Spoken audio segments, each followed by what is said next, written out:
watch it live? I jumped in, and then I had no idea what was going on, Okay, so I you're jumped live. out, and then I watched stuff after the fact. Gotcha. Alrighty. 3, 2, 1. Welcome to the Hunters Hub, the video game podcast born of the Monster Hunter community, and we're going to be talking about the Game Awards tonight and everything that was announced and all the awards and stuff. This is your host Fortuan, joined by Sasha. How you doing? Pretty good. Pretty good. How are you? I'm okay. No kids this weekend, so it's mostly been WoW. Aside from the billable work I had to do for 2 hours today, Dad decided that we had to do some work today, and I was gonna be honest, not very happy about it because I wanted a relaxing Saturday when I didn't do anything important. I also wanted a relaxing Saturday, but my mom really wanted somebody to go Christmas shopping with her, so that's what I did today. Yeah, I get that. And Ace, how you doing? Doing good. I've got my Culver's buffalo tenders and some cheese curds. I've had, I think I've had their buffalo tenders about once a week every week since they've come back. Nice. So, like, when COVID was going on, they started having supply issues, and then they just completely dropped off the face of the earth. And then, like, a couple weeks ago, Mm-hmm. I just happened to go to Culver's for lunch, And you and saw they were I back. saw that they were like back on the board, and not just like a temporary sign that was like printed in next to the original tenders. And I was like, I'm order these, Now. order these right away, Yeah. give them. And I like, as I was waiting for them in the drive-thru, I started messaging my coworker Jaden because he also likes them, and that was something we'd talked about. And I was like, hey, are you available? Hey, where are you? Hey, guess what? Emergency. Culver's has buffalo wings again. Yes. Oh, Yes, they're delicious. And then told my other coworker about them, and he tried them, and he really likes them. So man. yeah. Nice. So for the longest time, so Wednesdays I go out and I play Flesh and Blood, and it's actually lately been Pokemon since my Flesh and Blood community has totally died. Mm-hmm. Uh, so I go out and hang out with my buddy Jared at the game store. We hang out till he closes, and then we go home, and we always grab Burger King on the way home. And they started this like Royal Crispy chicken sandwich that's like much better than their normal crispy Mm-hmm. chicken sandwich.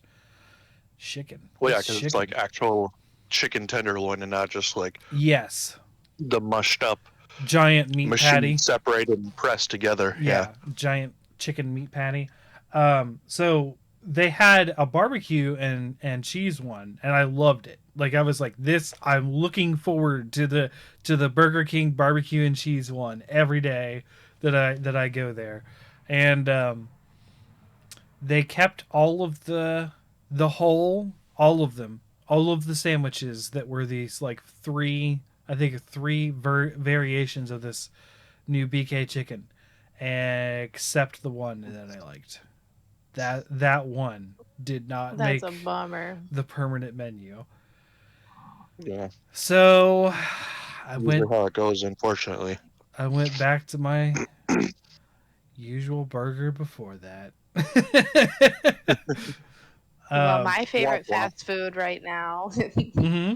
is they have a red velvet cold brew at Tim Hortons, which is amazing. Oh, okay. It's so good. And Now, you want to know what the best part is? is it Way shorter line than Starbucks. is it a coffee? Is I a can imagine. cold brew a Yeah, it's coffee? cold brew's coffee. Okay, didn't know that. Not And a then- coffee or a tea And then drinker. they do like a cold foam on the top Mm-hmm. that's red velvet flavored. And By I my don't know what they do to understanding, the coffee to make it pink, but it's pink. Hmm.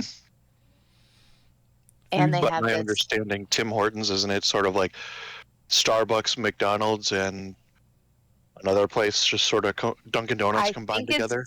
I think it's Burger King. I think whoever owns Burger King bought Tim Hortons. Well, no, I Mm. mean like just sort of like the type of food. It's sort Oh, of like a mix of like Starbucks, Dunkin' Donuts, and McDonald's. yeah. Maybe not I McDonald's, I never but go to Tim Hortons yes. for food. Like if you're in Tim Hortons, my understanding you're going there for coffee. Like if you're getting Oh, they have food, a really good breakfast sandwich right now that is a maple waffle for I the bun. I do take that Oh, back. I have heard about the breakfasts there, but I don't go there. There's they if we have have to go decent there, sandwiches for lunch too. it is super out of the way. Like really far out of the way if I have to go. There's one Tim Hortons in Chillicothe and it's like in the middle of the busiest street. So like we don't go that way for breakfast ever. That's not a possibility. And then Yeah, we don't. when I used to live in Dayton, I used to actually stop at a Speedway that was beside a Tim Hortons, but I always thought of them as coffee because I don't drink coffee. So I would actually pick up the breakfast sandwich at Speedway and not Tim Hortons. So I have no That experience. that was a poor choice on your part because Tim Hortons breakfast sandwiches are That was the best. that was a poor choice for 2 years that I did that. 2 years that, but I will say this: there was a line around the Tim Hortons every time too. Because it's the best. But I did not want to be in that line. So, No, I just I found a Tim Hortons kind of, it's not like out of the beaten path, but it's, I live in the suburbs and everything is busy, so mhm. I found a Tim Hortons that is not so busy and it has a nice little private like side entrance that I like to take. So, Okay, it's like my me time on the weekend. got I you. Yeah, come it looks back like with I'd have donuts to for go my to. kid. Everyone's happy. It looks like I'd have to go further north to be able to acquire one because Michigan apparently has 205 locations, but on their website for it, it does not list Wisconsin at all. Michigan, uh, it's a good place to be. We've got everything you need. Just avoid Yeah. Detroit. Just avoid that area. Hey, Oh yeah, not I got that I got bad. some videos I could send you. Good for urbexing though. That's the Yes. Ohioan coming out in me. The whole Ohio. Have you guys watched Barbarian yet? I have No, not. but Oh, watch it. I have It's set in listened. Detroit. Yeah, I have listened to the Gotcha. podcast on the horror version about that episode. I was actually just watching. I didn't finish it yet. I was actually just watching Gone Girl for the first time, and I think they used just based on the look of the escalators. I think they used Rolling Acres for Hmm. footage in there. I don't know. I read Gone Girl. I have paid attention to the movie, but I have to look. I just noticed because I've like urbexing and exploring dead malls and dead retail stores and stuff like that is like a guilty pleasure of mine. Like I love The Proper People and Dan Bell, Bright I Sun like Dan Films. Bell. Hmm. Yeah, he went to Rolling Acres before it was demolished, and just based on the look of the layout because in the scene it's in nighttime, so it's all dark and you can't see much except for like the flashlights. I think it was Rolling Acres. I'd have to double check. Okay. But yeah, Detroit has a bunch of like tons of universities, middle, elementary, and high schools that are abandoned. I think hospitals and definitely some automotive plants that are possibly still up. Like one of the most famous is the Packard plant, which they had some. I think he was South American, some like millionaire or billionaire or whatever. He was looking to invest in and revitalize the area, and then that fell through, and the city's trying to like hold him accountable for that, because like obviously if you're going to drum up that interest and start creating publicity for it and then it's just going to fall through, like that's not a good look, and that Mhm. further like jeopardizes the area. Hmm. And it just sort of sits there for even longer than it possibly could if they revitalized it. I mean, Dayton isn't that much better. Dayton's an old manufacturing town, and there's several factories just sitting there dead. You can just see them Yeah, from the I mean, highway. I mean, we have a trade agreement thanks to reformed Rabbi Bill Clinton that we could thank for that. Oh Since a yeah. lot of those manufacturing and trade jobs went overseas, and manufacturing and industrial jobs in the U.S. Mm-hmm. friggin' basically flatlined. Mm-hmm. So, speaking about that reference, let's get into the Game Awards. Hell yeah! What an awesome segue. You did it. You did it. Yeah. So this went on Thursday. I watched it, but I will preface I was playing WoW and on a chat with friends while we were watching it together and playing WoW at the same time. I don't know if my friend Ricky was actually playing WoW and he was just watching, or I know we were all doing our own thing. And Mhm. another one of friends of mine was just listening to us talk about it. And I would anytime something came up that interested me, I'd go off and take a note. I have 34 lines of notes, so pretty good, solid page. Uh, of a lot of things that I felt were worth talking about. There were game announcements I didn't even write down because I was just like, meh, whatever, you know. But a lot of them, I don't know. It was fun. I did put out in the Discord, for people to watch together. I got no feedback, so I just did something else instead of just sit there by myself. Yeah, I was Mr. Momming it the whole week, so. Yeah, that makes sense. I mean, you got a new kid, so Well, those I days are took off busy. a whole week just to help Andrea adjust back to working, Mm, so it was a little bit more involved than usual. gotcha.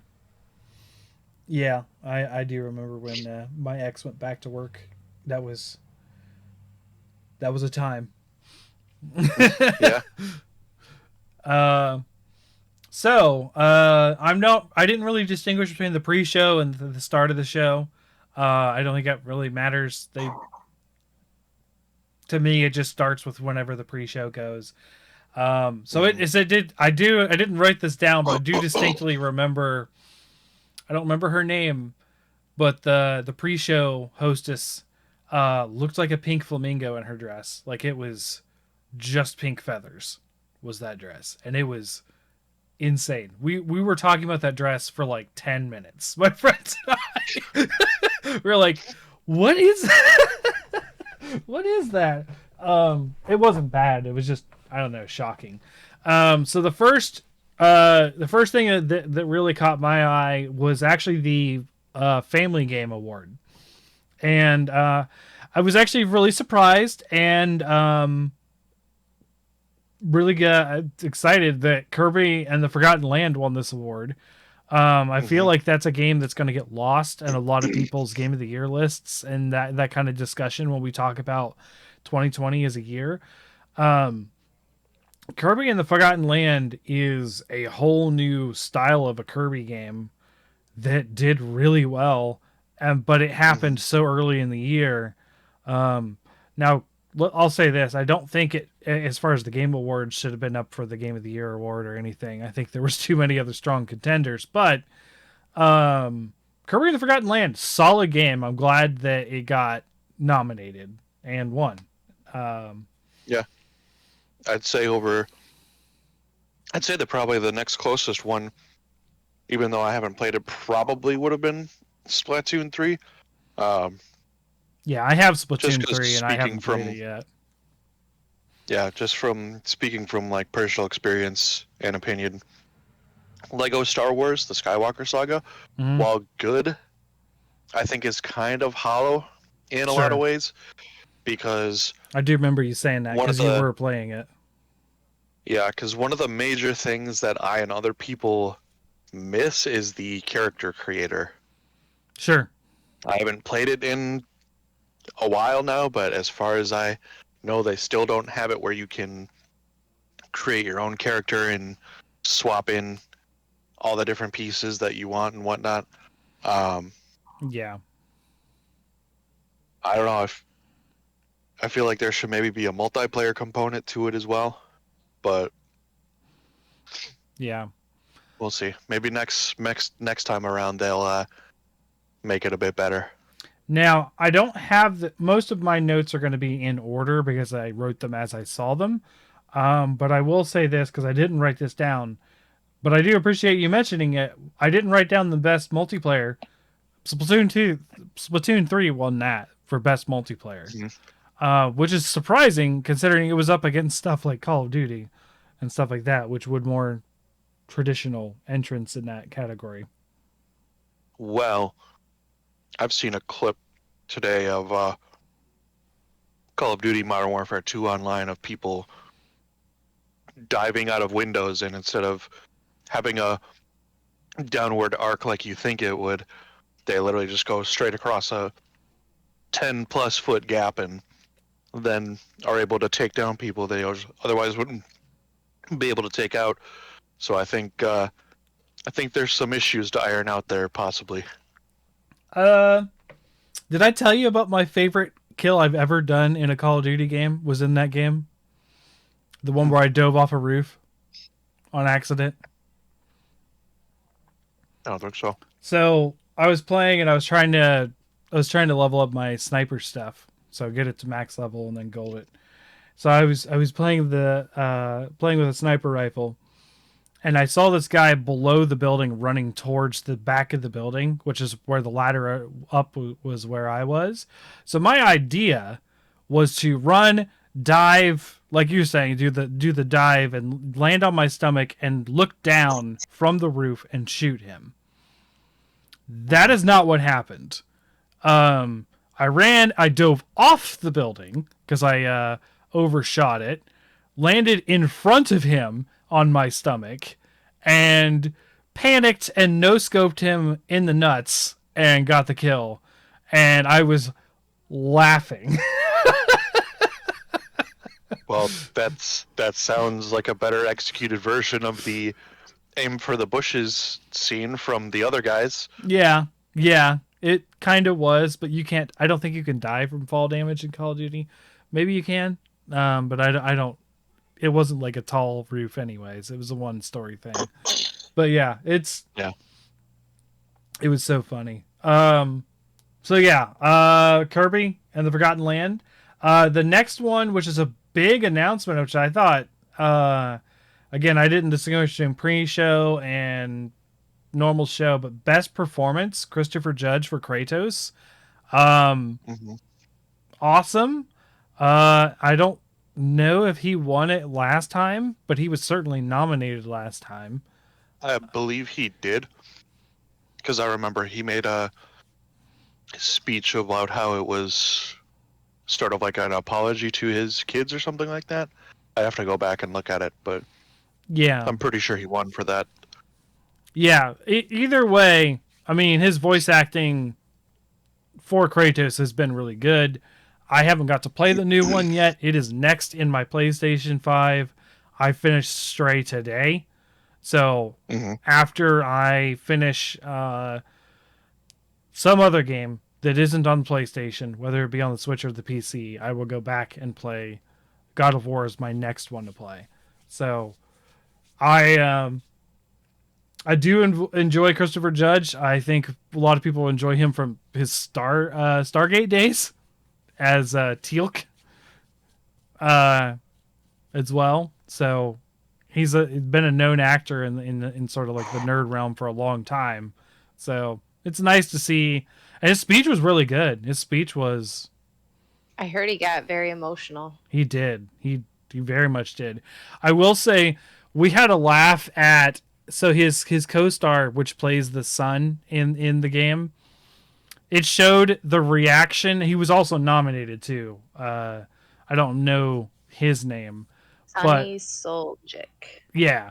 So Sonny, they do the thing like they do in the Academy Awards where they put the camera on all the other nominees watching the reaction, and Sonny looked salty. Like he was like angry looking to begin with, and then during the speech you can see he's really lightened up. But like when it was first announced that if it was Christopher Judge, like Sunny's face was like that meme from like the Olympics where the gymnast got second or third place, where she's just like, like, yeah, it was like that level of like, okay.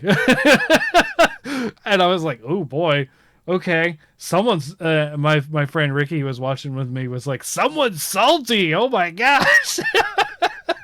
it was a good laugh.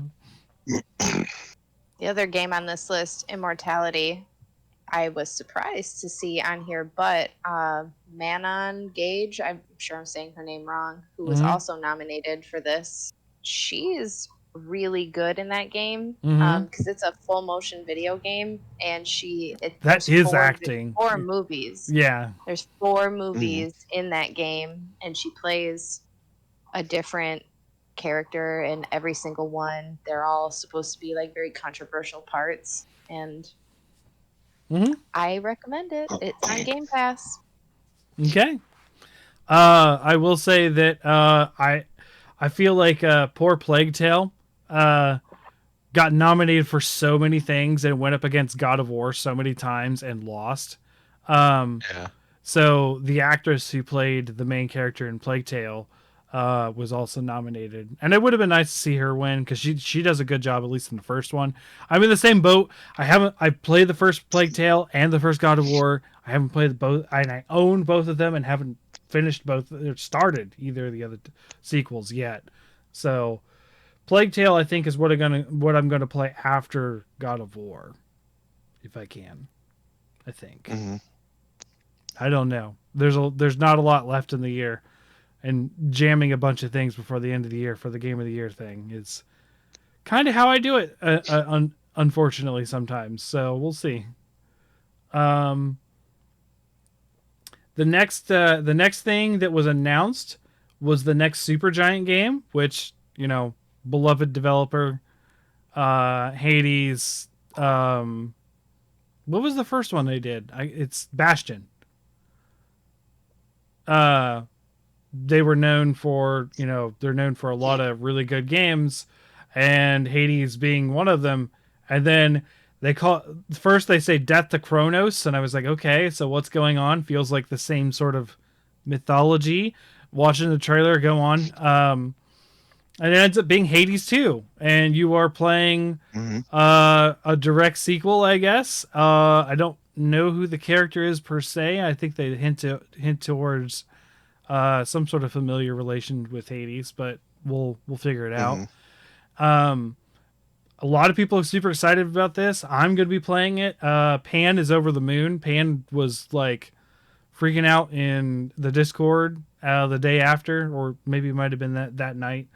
Yeah, it's just it's a surprise. It's awesome that the Supergiant was able to follow up on it. Not much else to say about that. New game announcements that we can be excited about them, but they're not. Most of the time, it's just a trailer, so not much to say. Have you played Hades yet, Sasha? I have not. My husband likes it. Okay, but... pretty fun. I don't know. I like those graphic fast-paced novel art style to it too, as well. Yeah, I mean, not. It doesn't seem that to be Sasha's kind of game. She doesn't tend to. No. She likes methodical play, it seems. Yeah. So, moving on. Judas, which is from the BioShock developers, was announced. Looked interesting.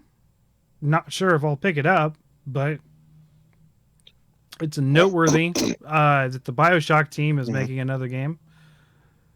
Or is it the team? I don't even know if it's the same publisher, but they said from the makers of BioShock. So that was a big selling point. It was a pretty flashy, cool trailer that looked going to be like another first-person immersive sim, just like BioShock. So looks pretty good. This is more up your alley, Sasha. Did you connect with this one at all? I wrote it down. Haven't watched the trailer yet. Okay. You might like it. It's very neon though, very neon green. I did rewatch the trailer just before we went, and there's a lot of neon green to it. Next was an announcement from the Bayonetta team, Little Tiny Angels being the team of developers at Platinum Games. Bayonetta Origins, Cereza and the Lost Demon, or something like that. Comes out in March. I didn't expect that. A total different style of a Bayonetta game. First of all, you're playing as young Cereza. You're playing not as the femme fatale that she normally is. You're playing as an innocent little kid trying to survive in a scary woods. It's a very different style of game for them. Also, it's not in the third-person spectacle fighter style. It is more like an isometric, more like something like Hades. So that's interesting. Having literally just finished the Bioshock, no, Bayonetta 3 this week, this kind of was surprising to me because Bayonetta 3 just came out this year, and it's like, yeah, next year we have another game. It's like, how long did you guys take to make Bayonetta 3? I think it was like 3 or 4 years, and then like you get out Bayonetta 3 and a new game the next year. It's like, oh, okay, cool. I have a lot to say about. Once you clear controversy with your voice actors, then stuff starts to fall in line and get knocked down pretty quickly, I'd say. Yeah, did you see the fallout from that? Did you see what happened afterwards? How she's effectively like ended her career. Yeah. Essentially. Yeah. And I'm not going to say that was a good thing, because she did a very good job in the first Bayonetta games, but like, I can't remember her name right off the top of my head, but the actress who ended up doing Bayonetta 3's voice did a very good job. Like, it's not that much different from 1 and 2. Like, the amount of different is like the amount of different that 2 sounds from 1. Like, it's not that far off. And you can just chalk that up to how they record audio if you didn't know the story. Turns out that the whole thing was not really in the original voice actress's favor to begin with. Like, I don't know how much that's colored, by, the corporations having a more of a way to manipulate and do things, but didn't sound like it was a very good thing to speak out about, because she did not fare well in the public after that. Yeah. So that was unfortunate to see. It was. But I will say that the game, I don't think, suffers any from that fiasco, honestly. And I'm excited for this game. I will be picking it up, Bayonetta Origins. I know, Sasha, you don't play the Bayonetta game, so probably not for you. And also, it's on Switch. So, at least I don't know if this one... I don't know if they announced it on Switch or not. I saw it was only for Switch. Okay. Yeah, it's for Switch. A lot of only Switch games coming out on PS4, PS5, and Xbox One recently, including Monster Hunter. That's a thing. Which, good for them. Yeah, I already did the pre-download thing on the Xbox, so... Oh, nice. I may be starting a new playthrough. I will not be. Not happening. I said the same thing about World when it came to PC. I eventually did get it because I ran out of things to play on my PC at one point, but which I don't know how I did. I have so many unplayed games on Good Old Games. I don't know why I think I needed to play Monster Hunter all over again on it, but whatever. Neither here nor there. So yeah, Bayonetta Origins, not much to say, aside from the whole Bayonetta 3 stuff. But best debut indie studio, the studio who made Stray, won for Stray. That was really cool. I finished Stray today. So it may be some recency bias, but I'm down for this award. Like, that was an amazing game. Like, my first impression of the game was like, oh, it's cute, you get to play as a cat, like the sort of the surface thing, but like there's a lot of deeper meaning to that game than just being a cat. Like, it's a lot better than what it looks like on the surface. Oh yeah, I still have to finish it, but I've been enjoying it from what I have played of it so far. So good for them on that. The new Star Wars game was announced. I think we knew about it before. I don't know if this is a brand new trailer or a full announcement of Jedi Survivor. Cal Estes, It's new returning. trailer. Yeah, and they had Cameron Monaghan there as well. Yeah. Yes. And yeah, he had a speech helping with the announcement. I think he did it right after the trailer. He does a very good job voice acting for that character. I guess I heard that he's on Shameless. He's an actor on Shameless. Yeah. Okay. Yep. I've never watched I think Shameless. he's the best one on American Shameless. Okay. Yeah, he's definitely one of my favorite characters. I've seen the first episode of Shameless, and that's it. Like, I've not seen all of it. You should definitely give the whole series a watch. It's very Yes. good.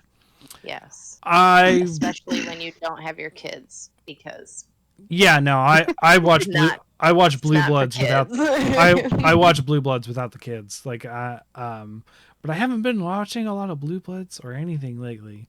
It's been mostly gaming. And then when I do watch something, it's been we talked about it last week with Morg, the JRose 11 guy that I've been watching Pokemon playthroughs, because it's really interesting to me to see someone try to beat all of a game with a Rattata or a Ghastly or just an unevolved Pokemon. Like, I think the funnest run I've seen him do so far was he just did a Pidgey on the one. He did this 2 years ago. I'm backlog stuff. Like, this is the one I just watched. Is he did only a Pidgey, and I was like, this Pidgey's rocking it. He is like, holy cow. Now, like, it's not like a normal Pokemon game. You'd have to do a lot of extra things to make it work, but I was like, dang, this guy's good at Pokemon. Getting a Pidgey through the Elite Four. But yeah, so I would probably watch it eventually. I have heard it's really good. It's just another one of those things. I don't watch a lot of shows, and then I fall really far behind when I get into a lot of games at once. So I'm still Fair enough. 3 seasons to go on Blue Bloods, and I've really slowed down on it. Segue to the best video game in other media award. I don't remember what they called it, but movies, shows, whatnot. Arcane won. I was really pulling for Cuphead because Cuphead is hilarious. The Netflix cartoon. I did watch Arcane, which is also a Netflix show. Best adaptation Yes, is what they called it. Best adaptation. Arcane winning is really cool. Arcane's a good show. I think it's pretty decent without knowing League of Legends lore and characters that well. Yeah, that was going to be my question. I was like, what is Arcane supposed to be an adaptation of? League of Legends. It's about what is the name? Some Piltover. It is there's a lot of weird League of Legends has a lot of characters from certain areas. There's like hundreds of like over 100 characters in that game, and they all range from different things, and there's always stories that tie in with each other that don't matter. It's literally like a couple paragraphs of backstory. Play the game, right? The game has nothing to do with their story. The game is a beat 'em up MOBA, top down, destroy the other person's base. Story doesn't come into it unless you want to. Arcane was a good way to sort of like build on those stories of like how things came to be. Some of the biggest characters in League of Legends as far as like popularity and usability are in this game as well. Not game, show. Jinx is a really interesting character. You have Jace, Bellaran, and it really ties a lot of things together that was already kind of tied in together in the game in sort of the text, but telling the story instead of just reading it after what happened is kind of a good thing to see. I think it's a good show. I think, Sasha, if you get the time, I think you would enjoy it. And you don't have to know League of Legends or like League of Legends. I think it's all about the characters. It's a good sci-fi, steampunk show. I might check it out because, I really like the Castlevania show on Netflix, but I don't play Castlevania. Neither do I, but I do like the show too. The show's pretty good. It is. Another announcement was Earthblade. My husband's interested in this one. He really liked Celeste. Yeah. Mm-hmm. Another 16-bit platformer looking thing.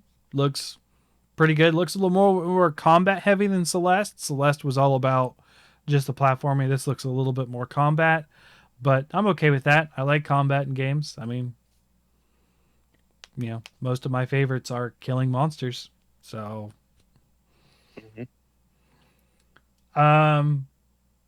best narrative, God of War Ragnarok. Yeah. What a surprise. Sure. I'm sure it deserves it. I haven't played it yet, so I don't know. I will say I do not think Elden Ring should have been on there. Immortality is, and again, I'm telling you, that's a game that made me go, oh, this is happening right now. Yeah. So Immortality, I think Stray was on there too. Narrative has Plague Tale Requiem, Immortality, Elden Ring, Horizon Forbidden West, and Ragnarok. So no Stray. Okay. Nope. Well, Stray has a good story, and it's better than Elden Ring's. I'm not gonna. It's better than Elden Ring. No, I'm serious. Elden Ring doesn't really have much of a story. It's there, but it's in good old Dark Souls fashion. Not there. There, but not there. You know what I mean? Like. Well, I think most of it is that you have to read it, isn't it? That's what my husband said. Okay. Yes, and that's yes, where you get a lot of the lore. Yes and no, but lore and story are not the same thing. I agree with you because, yeah, okay, there's thousands of codex entries in BioWare games, independent of the storyline. Yes. So this is where a lot of people get upset with me about Diablo 3, because I think Diablo 3 has the best lore of any Diablo, but I'm not so keen on the story. And people mix that up. People think I say that Diablo 3 has the best story. It doesn't. I think, to be honest, what you see in any of the Diablo games is not super interesting as far as story goes. It's always the lore that is more interesting in Diablo. And that's what I like, is the lore in that series. So this is one of those situations where I think people are confusing it. Elden Ring, I think, has some pretty cool lore. I don't think whatever you're doing in the story is really that interesting. It's mostly just justification for you to go slay and kill a bunch of people. Kill them, become the king. Ta-da, you're the king. That's the story. Fair enough. The story could be your struggle to do that sort of impossible task. That is part of being a video game, is you sort of tell the story your own way. That's something that I'd like to see more done in video games, where you are more playing the story instead of sort of play the game. Okay, now story time, where we watch someone do something, which is 100% what both Plague Tale and God of War are doing. Play a bunch, not really a lot of story. A to B is what you play, but the story happens in between A to B. You know what I mean? I think the hype train definitely played a factor in it taking the awards that it did. this time around because it was anticipated for years. I mean, it won most anticipated for 2 years in a row at the Game Awards. Yeah. So Yeah. I would say that played a factor. And I mean, since I'm sort of involved in discussions here and there with that community, like a lot of people are pining for Bloodborne 2. Yeah. I guarantee if Bloodborne 2 became a thing, it would probably win most anticipated for however many years it took for it to come out. Oh, well. And then it would probably sweep the awards, at least Well, by what the trends show. I don't want to say too much about it now, but we already know what the next From Software game is, and yeah, we'll get there. It's in the show. Sorry, am I going too fast for you guys? You guys want to add anything? Sorry. You're good. Okay. I'm good. I mean, I'd say, in my opinion, of the two, probably Horizon Forbidden West had a better narrative than Elden Ring, just because it has a lot more story to it than I'd probably say yes. Elden Ring does. It's on my list. I guess I have a stack of PlayStation games in a row of what I want to play them, and both of the Horizon games are in that stack. I've pushed them towards the end because I'm not super interested in the series, but they're there. I own them both. I'm more interested in see both God of War and Requiem when I get around to playing them. Then I'll have a better opinion on their stories. But for right now, I just have to sort of be like, I played Elden Ring. I finished it. I don't think it has a great story. Sorry. Another one of the things that's going to come up a bunch for me is I think I have a whole, I've been keeping track of my Game of the Year list, and we'll talk about this, in January when we do it. I think there are some games that I've played this year that have amazing stories, and they weren't even on this list. And a lot of it, this is kind of like, a lot of people call the Game Awards a joke and they take themselves like way too seriously. Like you were saying earlier, Ace.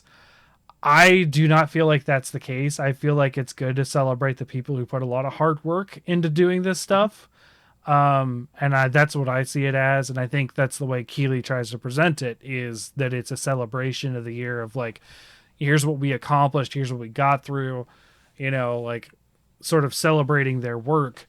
And I am very much pro that approach of the Game Awards, but I also do believe that it is boiled down to a popularity contest for some things too.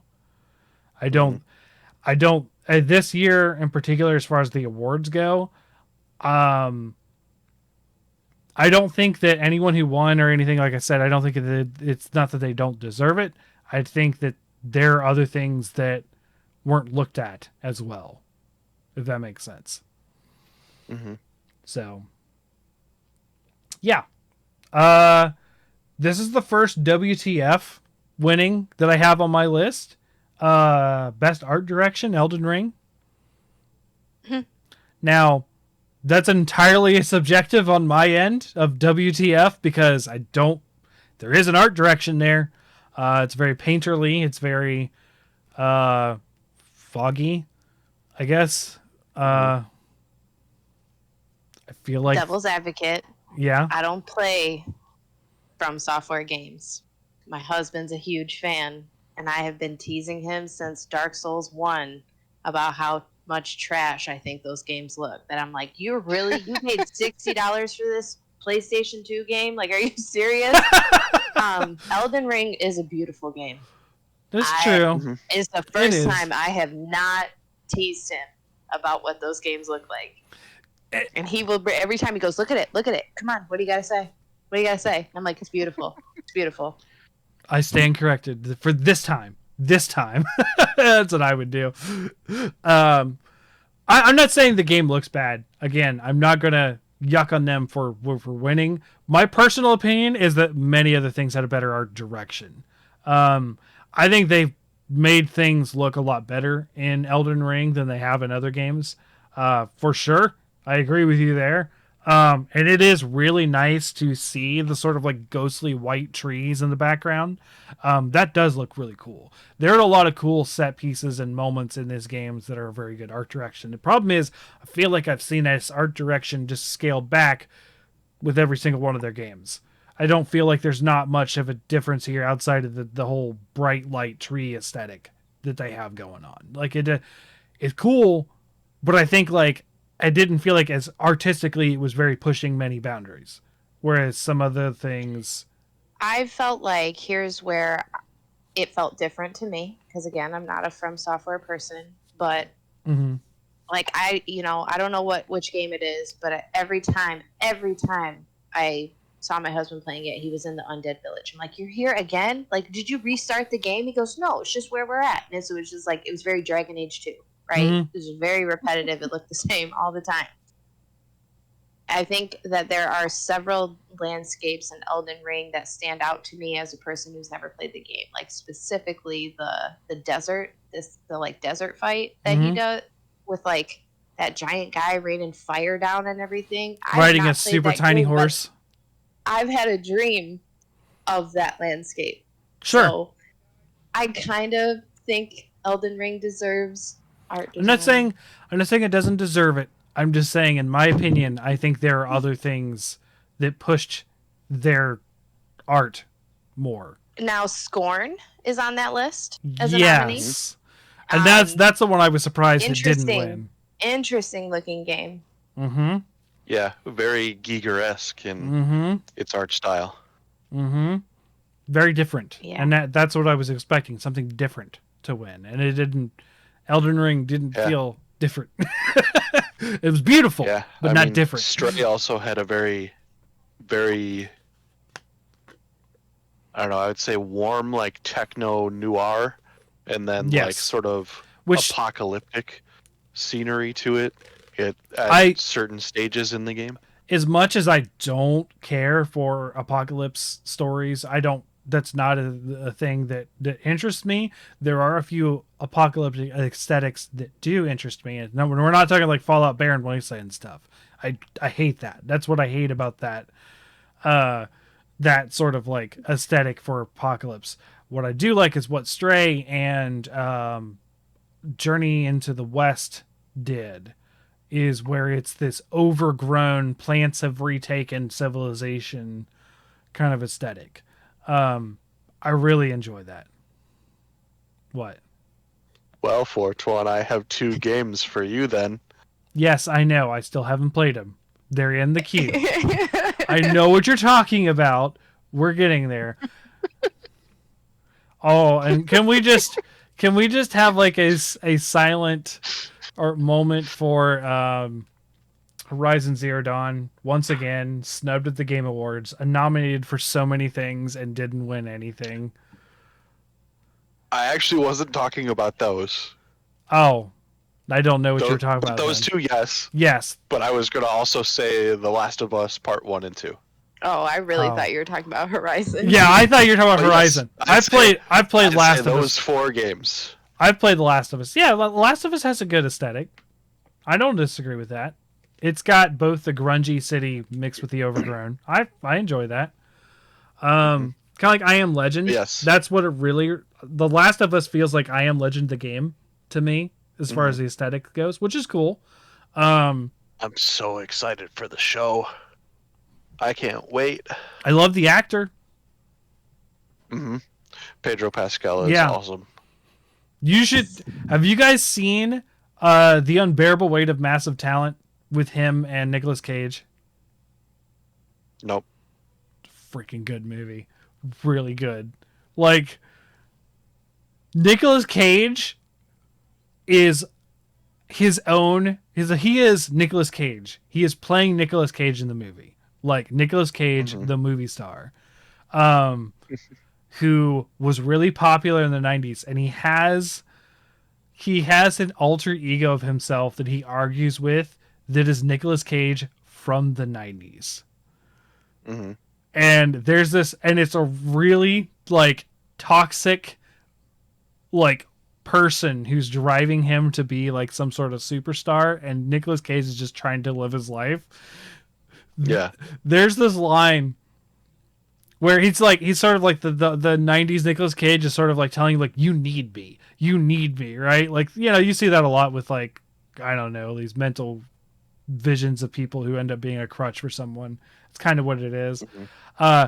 There's this one scene where he makes out with himself, and the 90s Nicolas Cage jumps up and he's like, you fucking tell everyone Nicolas Cage smooches good. And it's just like, that movie is crazy. I love it. Yeah. Anyways, yeah. So, Pedro Pascal, Last of Us. We were talking about the art aesthetic. So just rewinding back to where I was. Best art direction, Elden Ring. Best simulation / strategy game. I'm happy for Sparks of Hope. I'm kind of interested to play that game eventually. Before I do it, I want to actually finish Raving Rabbids, the first one, the one before Sparks of Hope. Haven't done it yet. I've had that game since it came out. I kind of fell off of it and didn't. I don't know. I like those sort of like tactical strategy games like that a lot. Gosh, what is that? The aliens come take over, you got to fight them. XCOM style of game. It is an XCOM style of game. Sparks of Hope makes it a little more fast pace. I'm really excited for that. I think this is the only place, if I'm not wrong. No, it's not. I think it was in RPG, actually. It should have been here. That Triangle Strategy. So I don't think it was nominated for this category. But I think it should have been in there at least, because it is a strategy game. Didn't the name. But whatever. Sparks of Hope, really cool. I was really excited for these people. These people are very passionate about their game. If you haven't seen their announcement speech, where the guy like basically cries because he gets to work with Nintendo as a dream, like, it was just really cool. So it's hard to not congratulate them for winning for their like baby of a game, which just sounds weird coming from two large companies to have that sort of emotional reaction, because it is Ubisoft making a Nintendo game. So like two large companies which aren't known for being super, down to earth and touching with, the people, to have such a, I don't know, heartwarming story about the game. But here we are. Next was a trailer for, now Sasha, I particularly called this one out for you because I thought this was Dragon Age 4. This trailer.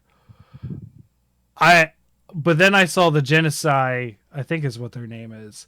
And I was like, oh, this is Baldur's Gate. And then I was right. It's Baldur's Gate. Not gonna lie, amazing trailer though. Like, getting a full release date. I've had this on my wish list for a long time. Another strategy game.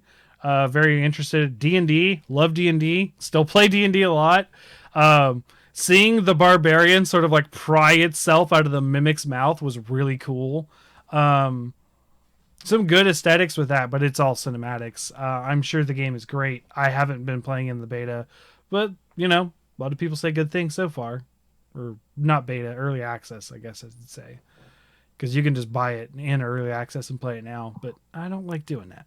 So I will say I did remember you for that one. Because that certainly felt Dragon Age to begin with. I cannot wait for Dreadwolf. I think I might actually take a week off work for that one. Yeah. Just plan for it. Yeah. As much as I enjoy the benefits of a small business, I don't think I will ever be able to take any time off of work for a game, because my dad will not take it seriously, and I will have to end up doing something anyways. So Next was the announcement for Wayfinder. Looks like a co-op sort of fantasy action game. Not really a lot of information here. But my friend Ricky, who was watching with me, he's like, "Oh, is this just a cooler WoW?" Because we were playing WoW at the time. He's like, "It looks like WoW, but cooler." I was like, "Yeah, it kind of does." So that's what that one called out to me. But next one, this is my favorite announcement in this whole thing. Diablo. Well, yeah. Yeah, Diablo 4 trailer. I wrote out in all caps with like 17 exclamation marks, Diablo 4 trailer. I just like I said, I was playing WoW during this time, but then I noticed is like they had they started out the trailer and it was like, someone walking through lava. That's interesting. And then slowly my focus came entirely away from WoW. So much so that I died and I didn't care, and my dead body was just lying there in like some zone in WoW while I was watching this trailer. And then we got a release date of June 6th, 2023. So, and I will say it was really cool, the trailer, because I thought it was Tyrael. It was not. I realized very quickly because it was Inarius. And I know you guys aren't super Diablo lore people, but like Inarius is the angel who led the angels on the side of the angels and demons coming together to form humans. So he's a big character, and he was trying to kill Lilith because their breakup was famously bad. And this whole game is about finding and chasing Lilith. We know that from previous announcements. Lilith being the bad gal of this game. And then we had a performance of someone doing a show. That's what I need to find because I love Halsey and I love that song Lilith, so I need to see that. It is available on YouTube. I have rewatched that because I didn't, once I saw, I was like, oh, musical performance. Wait, it's about Diablo, but I'll sort of half pay attention. I don't know Halsey that well. It's Diablo. Yeah. So it was pretty good. I've rewatched it. It's a good. It's short though. It's only like a minute and a half. Like it's a stage performance. I think it is what it is. It's showy. But it is a pretty cool song. Like she's very much dressed like you would expect a modern Lilith to be, I guess. Okay. I don't know. She's in a very dominatrix outfit, and I was just like, okay, this is Diablo still. Okay. Yeah, it was a cool performance after that, and then right after that, we got Best Audio Design, which isn't soundtrack. In case people get confused, this is just talking about the sound of the game, which was God of War Ragnarok. Once again, can't really speak to that. Again, a lot of these nominations, a lot of these awards that win, I haven't got to play that game yet this year. God of War did not come out that long ago. It was like 2 or 3 weeks ago. So it went on somewhere in the backlog. I actually moved it up because of the awards. But haven't got to it yet. Any thoughts on the other games for audio design, guys? No? No, I don't think so. Not really. I mean, like, it's been a while since Gran I've had Turismo 7. I mean, as long as they're not doing the Ride to Hell Retribution thing of just having a vehicle that revs to one point and then it just maintains that one point. Sure. I'm sure they don't. I'm sure that they don't. Because, that game is famously just bad. Yeah. Yeah, it's been a while since I've played a game that I was super into the audio design of the game. I still say that Monster Hunter is probably the most modern series that I really enjoy the audio design because the roars and that kind of stuff, and the way things work in the game. But that's it. Most anticipated game. My one complaint for this whole category is Diablo 4 is not on this list. Oh my goodness. I'm serious. I mean, you know what? I'm going to agree with you because I don't anticipate this game. Not in the least. That's winner. True. And the winner is Legend of Zelda Tears of the Kingdom. I am totally not surprised. This is a very hyped up game. Breath of the Wild, very great game. Very well liked by a lot of people. The direct sequel to it coming. It's going to be anticipated. I don't disagree with this choice. I just wanted Diablo 4 on the list. I anticipate that I will play Diablo 4 before I play Zelda, whatever this Zelda game is. I have already pre-ordered Diablo 4. It has already happened. I already have the WoW mount that I am currently using in there. Yeah, I mean, I would take Diablo 4 or Legend of Zelda.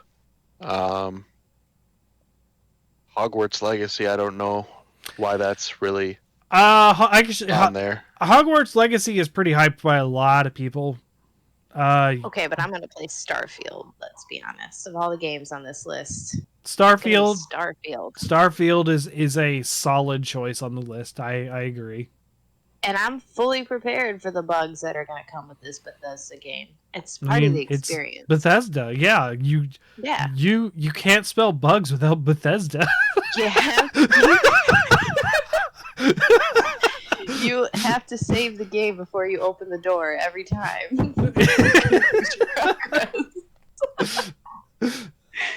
Okay. Best action game. This one surprised me. Bayonetta 3. I didn't expect Bayonetta 3 to win at all. Not that I don't like the game. I really like it. I just finished it this week. It's a really good action game. I really enjoy it. I just didn't expect it to win because so many other games.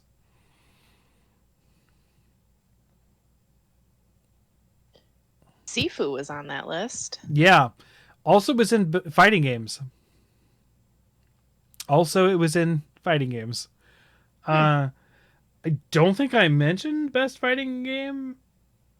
Multiversus. Yeah, Multiverse. Yeah, Multiverse is the one that won that one. But people were fun. People were very confused that Sifu was on the best fighting game. Yeah, you are doing martial arts, but it is an action game. Like, you aren't just fighting. It isn't straight up a fighting game, but it is played like a fighting game when you're head to head with people.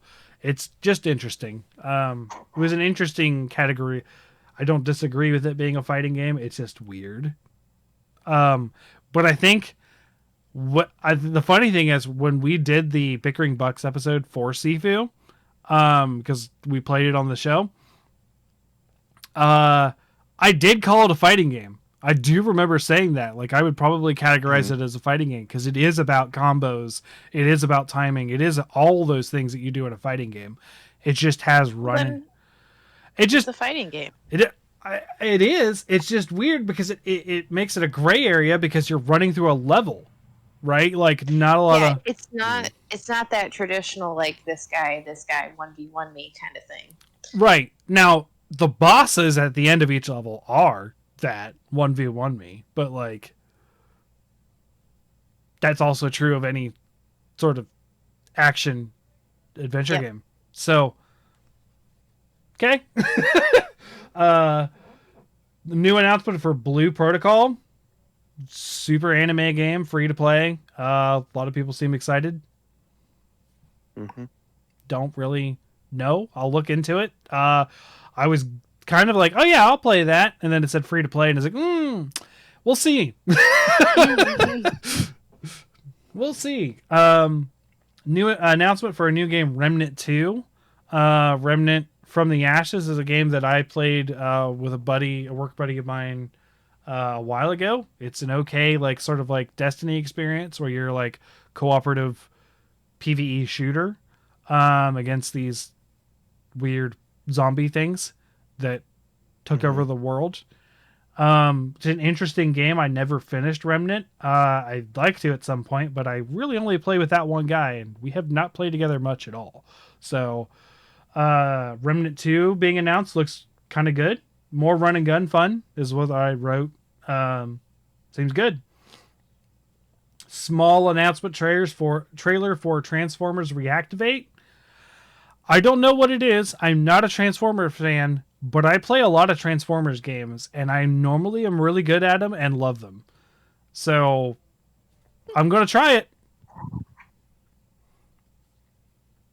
I think it's me secretly hoping it's an Animorphs game. Not Animorphs, Beast Wars. There you go. The other 90s thing involving animals. Beast Wars. Best score in music, God of War Ragnarok. Originally Surprise. it had a good song. They played a song from it, Blood in the Snow, during the show. Which is a really good song. It sounded cool. I haven't played the game, so I can't make that judgment. However, this is the one I think Stray was on the list. I think it was.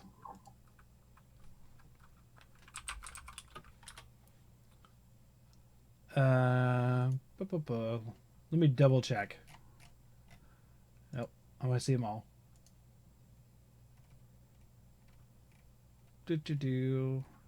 Multiplayer games with audio design.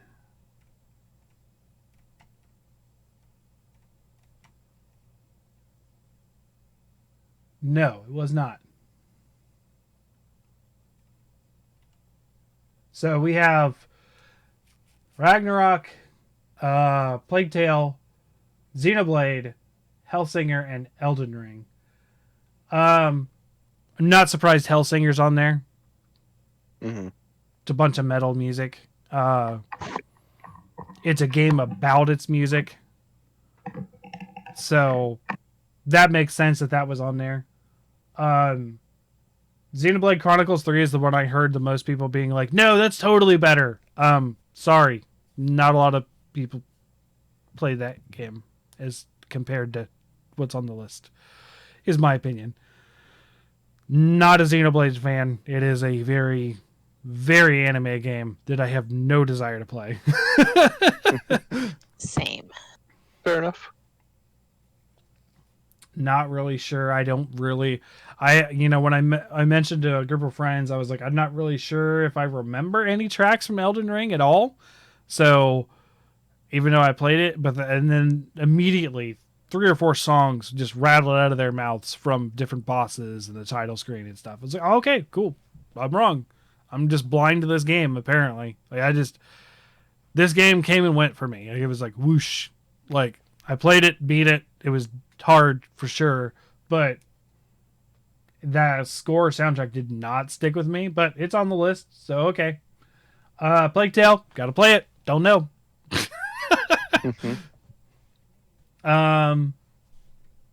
We had best score.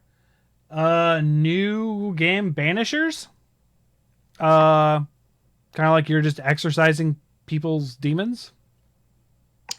Oh yeah, and that's by the Life is Strange people. Yeah, I do remember them saying that. And that felt weird, but seems interesting. I'll give it a look. Yeah, it's might not be as weird as you think. I think Life is Strange deals with some heavy material in a like brightly colored game. Yeah. It does, but it's also not. You would think that Life is Strange is a very slice of life, but it's actually about a paranormal event, as far as I remember. Mm-hmm. So yeah, I don't think it's too. I just didn't expect it to be from the Life is Strange people to be like this sort of action-y exorcism game.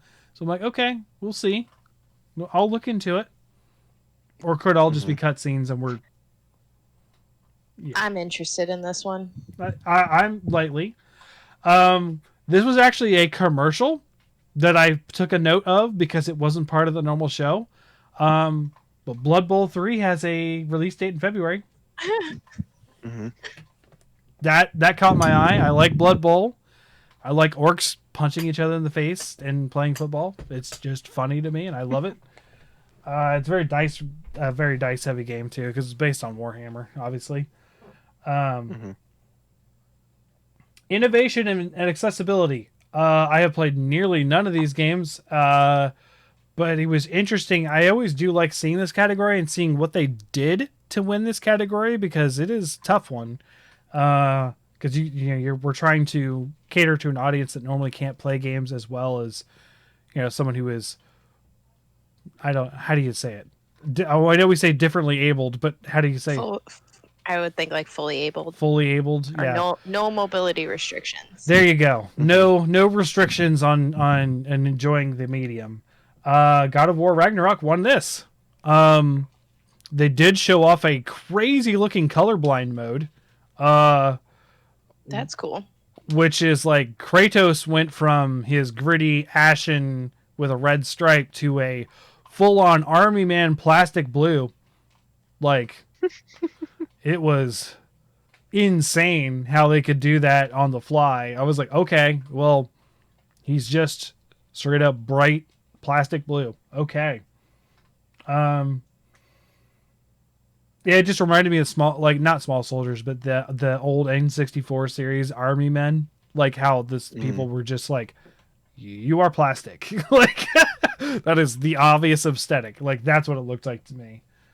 I'd like to know more about what they did. See, I think this category needs a little bit more spotlight to sort of understand who was nominated for what.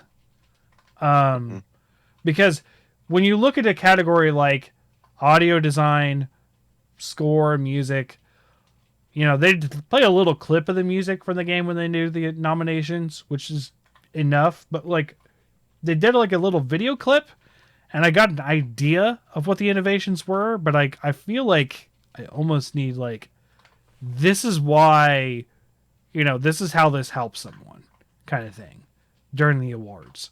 And because if people who haven't played these games and or even interacted with these options wouldn't know. And I just feel like it was just an unknown.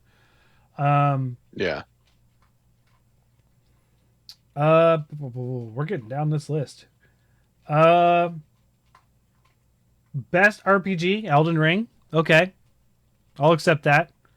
I think this is the one place that Triangle Strategy was actually in. I can actually have it pulled up, and I can see myself. Because I remember specifically Triangle Strategy was in something. Yeah. Role-playing game is Triangle Strategy, Live a Life, Arceus, Xenoblade Chronicles, and Elden Ring. Yeah. Arceus is a role-playing game. I always don't really put... Pokemon to me doesn't feel like RPG in my brain. It totally is, but it's a different... I own Live Alive. Haven't played it yet. It's on the list. It's on the backlog. Have played Triangle Strategy. Have played Arceus and Elden Ring. So only Xenoblade is the one I won't be playing on that list. And okay, I'm okay with Elden Ring winning Best RPG. It is an RPG. It did super well. A lot of people loved it. Cool. Not my favorite on that list, but subjectivity is subjectivity. Player's Choice, Genshin Impact. Yeah. As someone said, y'all weebs are out of control. Yeah. I would never play that game. What's Player's Voice supposed to mean? Literally put it out there. Play. What is the general public's Game of the Year choice? Because all of the awards are based on a sort of like an academy of publishers, developers, and media who do the awards for the Game Awards, which I don't think is an unfair thing. It is something to support and showcase developers. So the people in the industry, I think, are okay with the people making those votes and choices. And And I do think it is a nice nod to the public saying, general public, what is your favorite? I'm not sure that Genshin Impact is really the answer, but that's what we got. I mean, I've never heard of this game, so That's what I'm saying. Like, I think this is the one category that is entirely open for trolling, spamming, anything that isn't a true amazing. vote.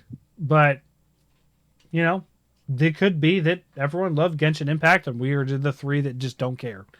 Well, no, it looks like because it was nominated for ongoing game, so it more just looks like it has an active fan base, more active fan base than maybe other game communities have. Just, I would say a more vocal one, honestly, maybe. Because there's huge active fan bases for all of these games that we're talking about. But, yeah, I think a more vocal one, maybe. I don't know. I'm not part of it. Don't know. That's truly what most people are playing. Cool.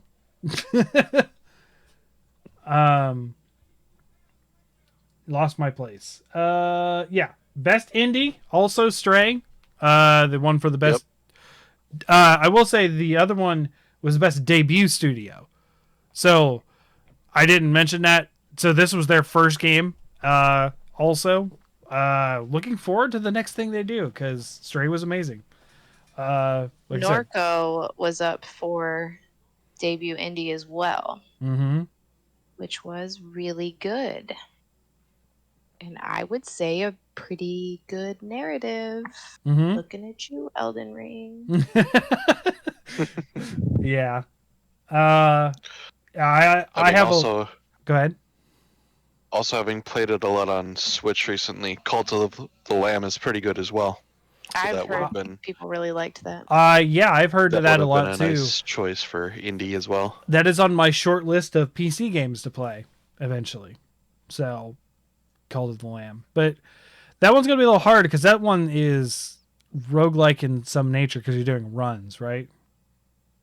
Yeah, so it's roguelike in that sense, but it's also got like Civ builder stuff because you have to build up your compound essentially, and you've got to maintain things and build new things, and you've got to do farming in the game as well, and then eventually you can have your cult members do farming for you as well. So if they trust you enough. Okay. Well, it's not that super deep, I would say. You just have to make sure that they're fed, and if they get sick, you have to take care of them in a certain sense, by either having them do bed rest or go to the med tent, essentially. And then you have to make sure that the faith meter is kept reasonably high. Otherwise, you'll start getting dissenters, and they'll get like these weird like bug eyes, and they'll have like little like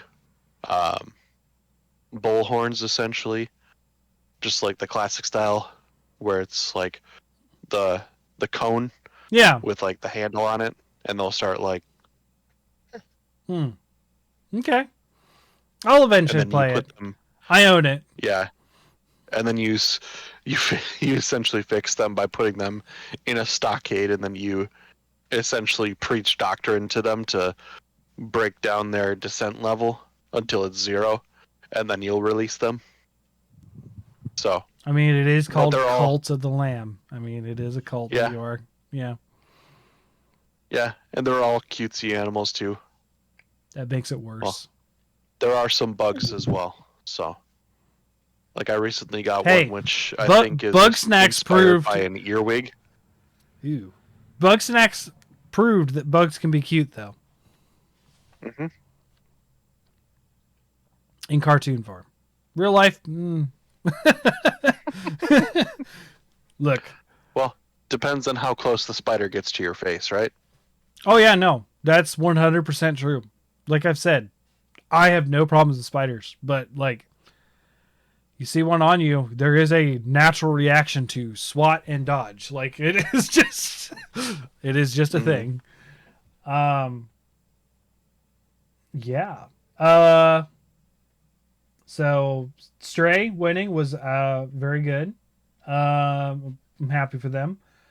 Best action adventure, God of War Ragnarok. Another one where God of War just sweeps it. Yeah, I'm looking at the other ones. So Stray is on there. Plague Tale, which again, this is no, and then Horizon Forbidden West. Like a Plague Tale and Horizon, I feel like are fighting for second against God of War in all these categories. Like I just that's the way it feels.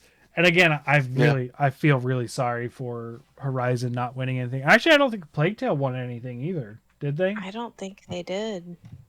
I didn't I don't see think so. either. Yeah. Bummer. I mean, I really like the first Plague Tale. Innocence, it's a really good one. Have you guys played it or know what that series is? I know what it is, but it just seems like it's a bit of a downer. And Yeah, I don't want to. a bit. I mean, like, so it came out in 2019, right? So 2020, the pandemic hits, and I'm sitting there and I don't have much to play. It's like, Plague Tale. All right, I'll try it out. It was on sale on Good Old Games. Played it, really liked it, but I was in quarantine, learning about a fantastical version about the Black Plague while in quarantine from COVID. So, really apt at the time.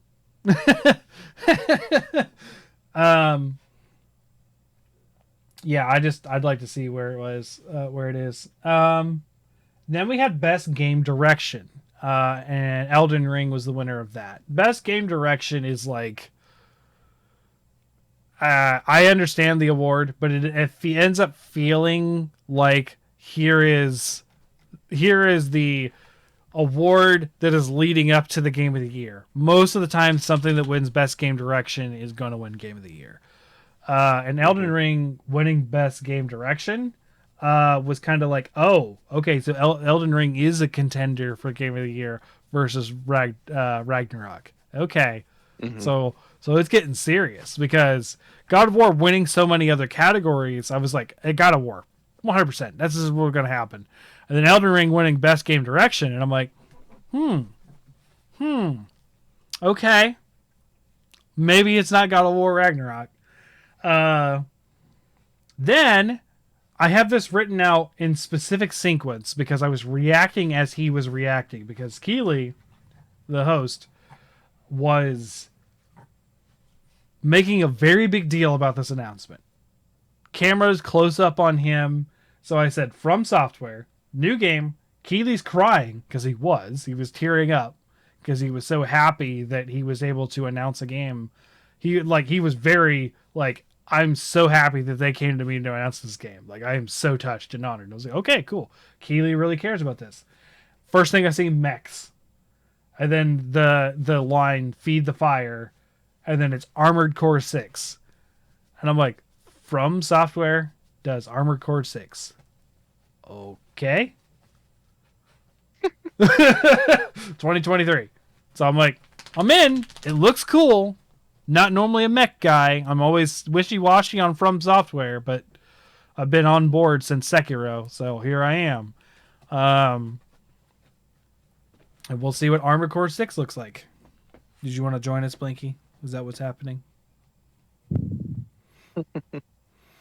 So yeah, it was a very, I don't know. Seemed like a super important announcement. I guess it was. It looked good. So, but again, it's just another trailer. Then the whole show, throughout all the commercial breaks, they're like, coming up, new information for Final Fantasy 16, the whole show. And then finally we get the Final Fantasy 16 trailer. Color me interested is my note. I am interested now. I have not played a Final Fantasy in a relevant time period since 10 or the FF7 remake, which I did not enjoy, but I am interested in Final Fantasy 16. It looks interesting. And then, as always, the orchestra, the Game Awards orchestra was a really good amalgamation of all the games of the year. Not my favorite years, because it's kind of like musically, it's really good that they blended them very well. However, it makes it sound a little more samey. Like it didn't. There was more of a through line. So musically, that's really good. But like, I would like to hear more of a distinction between the various games. And a lot of the themes sounds not very similar, but similar enough in style. I think that's just so it didn't make it my favorite piece that they've done. I would have to say 2016 is my favorite year that they did for the orchestra. But this year, a lot of people were giving praise to the flute guy. yeah, I don't know if you saw that. I did. He was I popping saw off. that. I saw that while Ricky and I were like, "Holy cow, he is going hard!" Like he was just like, and then like you cut to him in the next song, he's playing an entirely different instrument at the same intensity. He was like piccolo flute, then he comes into this long, I don't remember what they're called, maybe it's a B flat flute, but it's a flute that turns around and goes to the side. It's a huge one as far as flutes go. I think he even had a clarinet at one time that he was going hard on. Like he was just like Mr. Hard Woodwind. Like he was just like with woodwinds. Yeah, I think they said that he played like a total of 4 different instruments. Yeah. About. A lot of people were praising him for that, and He I think was like even at the end of the performance, he like got up and he was like all pumped up and was like, "Yeah." Yeah. I mean those musical pieces are amazing. I'm not dogging this year's piece in any way. I'm just saying I like some of the other ones more because of the diversity of the sound, but still well performed as always. And then last thing we have is Game of the Year, Elden Ring. There we have it. Not my choice. Not even on my top 10. So good for them. Nothing against them winning. It was a really good game. I have nothing against it. Just not my kind of thing.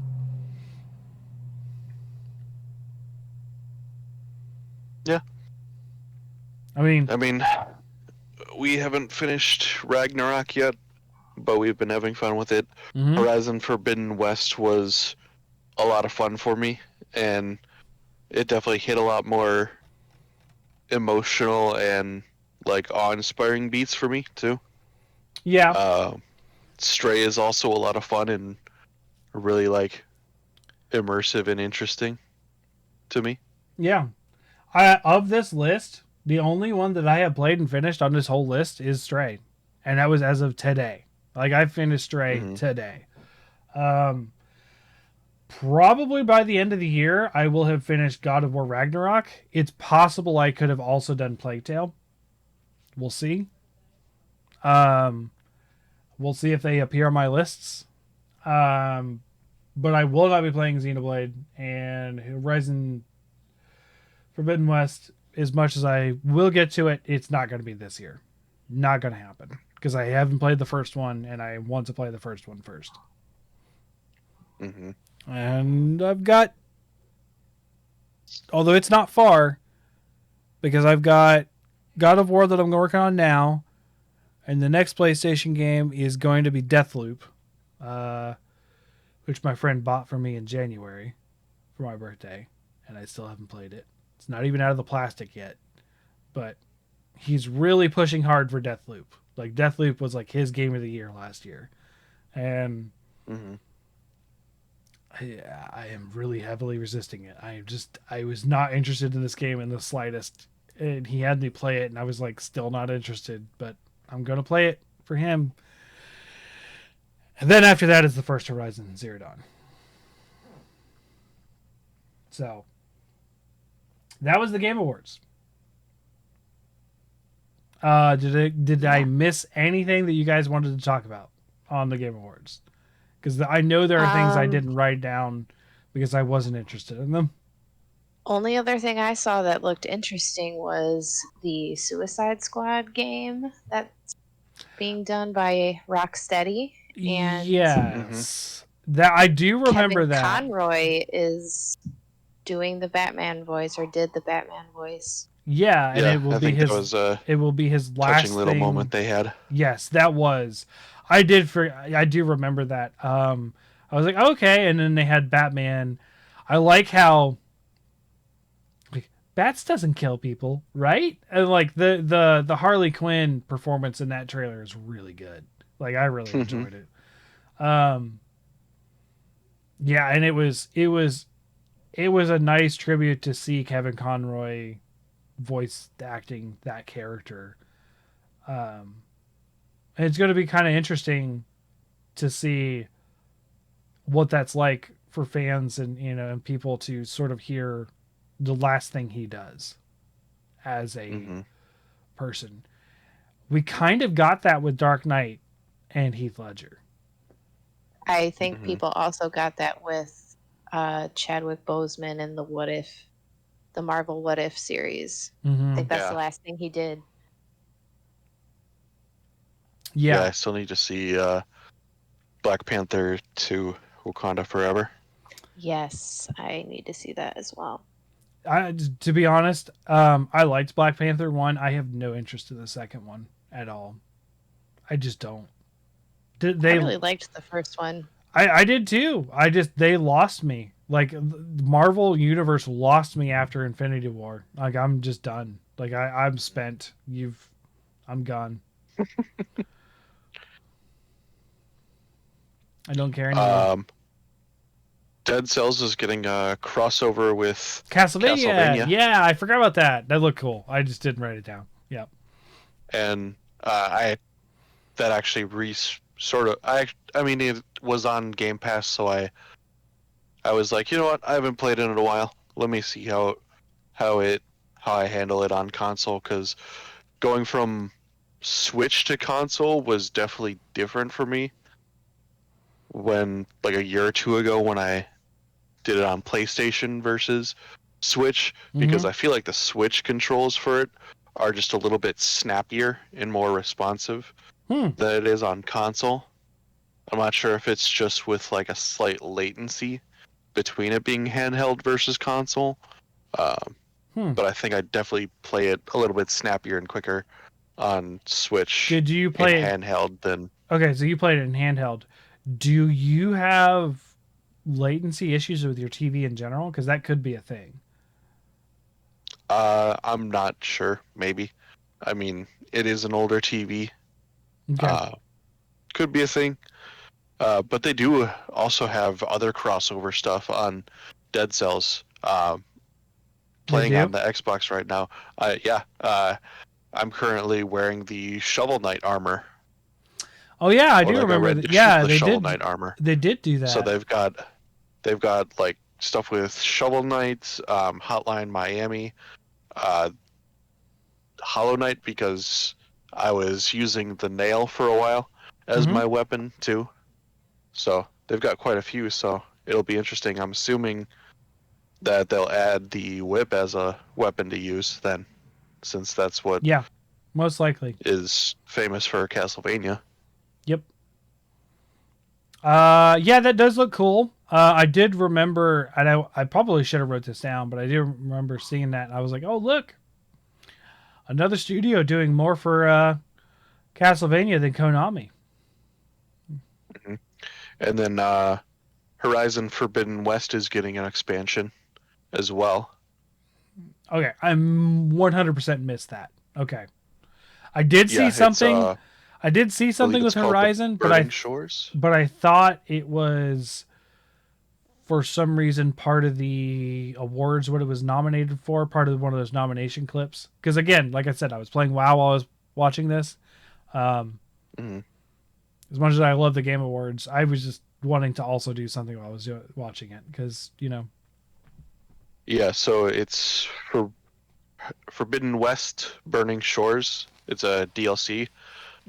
Where she goes to Los Angeles, and towards the end of the promo, you get to see the the Hollywood sign, mostly overgrown with the giant mechanical creatures from the initial downfall of civilization, and then it starts bursting through the mountain and tears down the Hollywood sign, which, I mean, in a lot of disaster and apocalypse films and whatnot, the Hollywood sign usually gets destroyed. That's This is also the one same. of the prerequisites for it being out west. This is also the same show in which the words "fuck the Oscars" were said. So, but yeah, there's also the Call of the Mountain, which I believe is a VR game for Horizon coming out. yeah, I know. I know. I 100% tune that out because I do not care about VR in the slightest. Fair enough. Anytime anything VR comes off, my brain is just like, nope, gone. Bye. Don't even care. There's a Doom VR game that I will never play. I don't care. Fair enough. Yeah. Sorry. Actually, it's VFR. Yeah. As they labeled it for the lulz. But going back to the Game of the Year winner, that was a very awkward moment that they completely missed and did not stop just some random kid from blending in, walking in with the developers of the game. Yeah. And stealing the moment essentially at the very end and putting in his own thing. And as I said before the show, I missed this because once they said Game of the Year was, I listened to the speech, I listened to what they said, but I wasn't watching. So the fact that something visual happened that I just missed it, and you were like, "Wow!" And that kid getting up on stage in the Discord, and I was like, "What is he talking about?" Like, so I actually had to look it up afterwards, even though I watched the show. I was like, "Oh, okay." I think that's probably the biggest thing I missed was that. Yeah. Like I mentioned, Ludwig, who won the Creator of the Year award, he did like a video recap analysis of it, and like you can see even in the footage of it, he like sneaks in from the middle aisle when they all came from like essentially the left side of the stage or the left side of the seating area, and then you can see while they're giving their own speeches, he's actively like looking over at like a off stage monitor and placing himself in the view of the camera while they're giving the speech. So he like fully went in on the troll aspect of it and to get his face out there, even before doing the whole adding his own speech part to it, where he made some weird ass joke about Reformed Rabbi Bill Clinton or whatever. I don't even understand the nuance or the reasoning behind that, or what any of the backstory is. I might even turn the stream off shortly after some of the initial like speeches for that. Like, I didn't stick around to be like have Keeley sign off or anything. I just was like, oh, okay, that's the end of the show. Elden Ring, good for you. And then I logged off and went back to playing WoW. Like, yeah, they've also got a weird what is it? It's a shooter with interesting cast. Crime Boss Rockay City with Chuck Norris, Danny Glover, Vanilla Ice, Michael Rooker, and more. I do remember seeing that. Yeah. Yeah. Looks cool. So good cast. We'll have to see what that's about.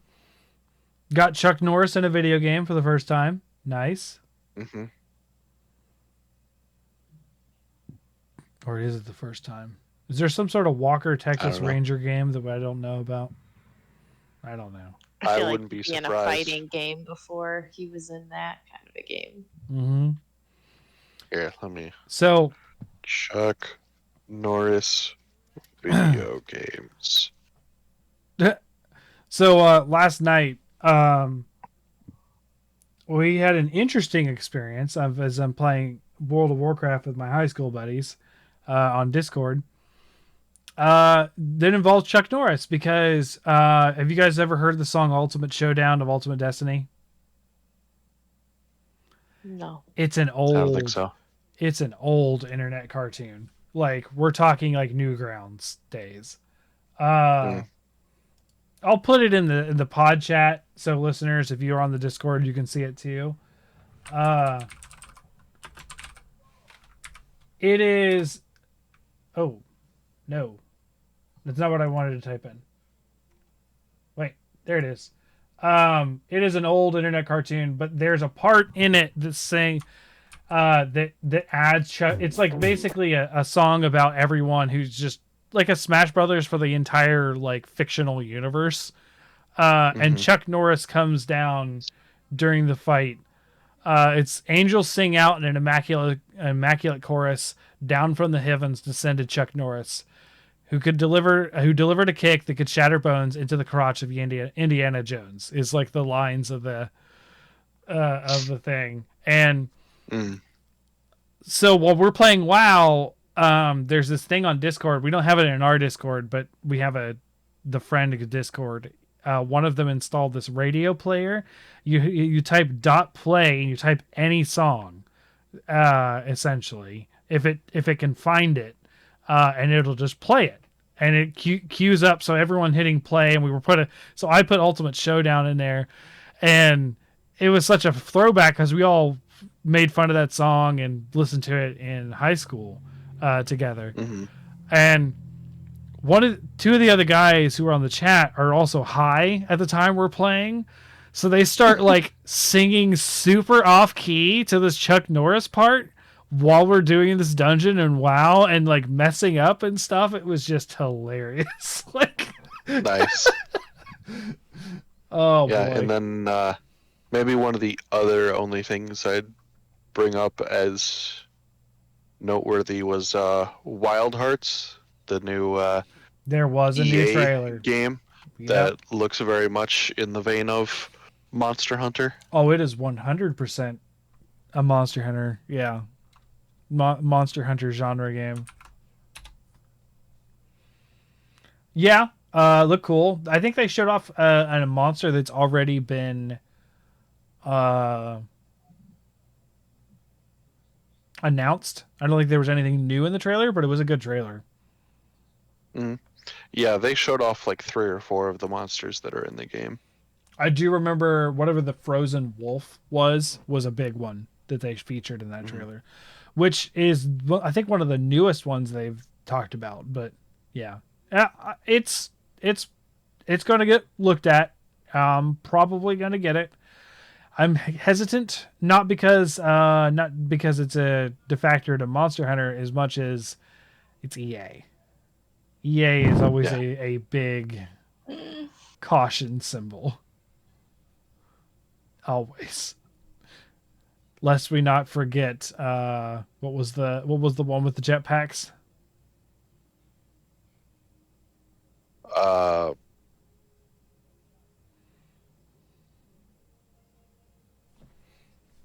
I'm gonna Google it. it's gone to like $2.99 in some Yeah. places, I think. Come on. Anthem? Anthem, yes. Yep. I googled EA jetpack game. First result, Anthem. Yeah, Anthem. Yeah, lest we not forget Anthem. Right? Or them acquiring studios, having them do like 1 or 2 games and then shutting them down. Well, it's come up a lot in the quizzes because I feel, my familiarity with Bullfrog is up there. But yeah, the Bullfrog being one of those such studios, the original, I don't remember their name, but the original Dead Space developers, Visceral Games. Yeah. There you go. Another EA victim. Yeah. Yeah, and now they're working on the remake, and despite my better judgment, I have it pre-ordered. Mm-hmm. But I mean, from what I've seen, the remake does look promising. Callisto Protocol came out recently. I have not picked I it up. haven't heard great things about it, so we haven't gotten it yet. I've dipped my toes into it, and it's interesting. Combat, I have yet to get 100%. But from what Charlie or Moist Critical has said in his review, it's very basic, where you dodge left, dodge right, dodge left, and then you can. It's very much like a sort of like a pseudo turn-based combat for melee. You can't just go at it over and over again. So Interesting. I haven't picked it up yet, not because I didn't want to, because the little game store that I get stuff from doesn't always get things, so I'm waiting for them to get it. For instance, I only just got Stray last week, so they finally were able to get it in. Because like they've had another supplier issue where one of their suppliers has dropped carrying some Sony games, so all together. So they're having to find new suppliers and stuff like that. So yeah, I still try to buy locally. That's why I don't have games right on time sometimes these days. Did I tell you guys about the Pokemon Violet scare? Scarlet and Violet scare? I don't think I so. don't think so. So I say scares, and I thought they didn't have it when it came out. Now, not that I'm so much a Pokemon fan that I have to play it day one. However, my daughters, who are super big Pokemon fans, needed to play it day one, according to them. So I was a little concerned because they've been hyped up, and part of their birthday present was pre-ordering essentially this game so they could have it. They also got other presents. I just said it was part of their birthday because they wanted it for their birthday and it wasn't out yet. So they were going to get it anyways. But right. They were just that eager. They're like, no, we want to pre-order it for our birthday. I was like, okay. Well, we'll pre-order it. And like, I didn't tell them you were going to get it anyways, but okay. So we get a message, or my brother gets a message from Jared that they were having troubles with UPS, and UPS didn't ship out anything to them when they were supposed to. So Chauncey asked, so what didn't arrive? And Jared responded, nothing. Now, I thought this was weird because if there was a problem with the Pokemon stuff, he would have told me. He knew how much that I was looking to get, a double pack for the girls and then a double pack for me and Chance to play. So I thought it was weird that Jared wasn't messaging me also, but whatever.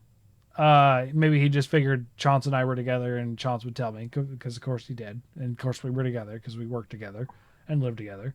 So I'm like trying to think of like, okay, so do we go to Walmart and pick stuff up? Like we were going to go into the store anyways, just to see like what did show up by that time. So we get there and Jared is like, oh no, we have Pokemon. It was all of Chauncey's magic cards that he ordered didn't show up. So all of the context was magic cards. And because Jared didn't clarify that was what was missing, not the Pokemon stuff, I was like, what do I got to do? What do I got to do? So that was a bit of a scare that we weren't going to have. Because if I don't have it when the girls show up, they weren't going to play it for like 2 weeks because they weren't going to be here because they're not only here every other weekend now. So. Yeah. What does Chance think about all the, for lack of a better word, fuckery that is going on with MTG right now? So we actually used to do I used to have him on for a podcast set review every time, and we would get a little into that. But I still do talk about Magic with him quite a bit. his opinion of Magic, you have to understand what Chauncey is. And Chauncey is a whale when it comes to Magic and cards and that kind of stuff. So we're talking he'll spend thousands on a set at times. Did he invest in the reprints of cards that they said they were never going to reprint? No, he did not. And there's a huge reason, because they technically didn't lie, because they aren't reprints. They are what they call proxies. They are not real cards.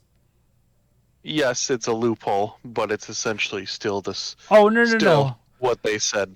It's bad all around. They wouldn't because you're paying $1,000 for A, something they said they wouldn't do. B, it's $1,000 for cardboard. C, it's not legal in most tournaments because you're not allowed to use proxies, especially official tournaments. So Chauncey got really offended that a lot of people at the card shop just assumed he was going to buy it because he is such a whale for Magic. I was like, you have to understand, Chauncey. They don't know you. They just know you by Magic. Like, he's like, I'm not that stupid. I would not pay $1,000 for nothing. Like, well, also, like, I know that you saw my post on Twitter. I mean, that and all the other stuff just sort of seems like a slap in the face to the whole community.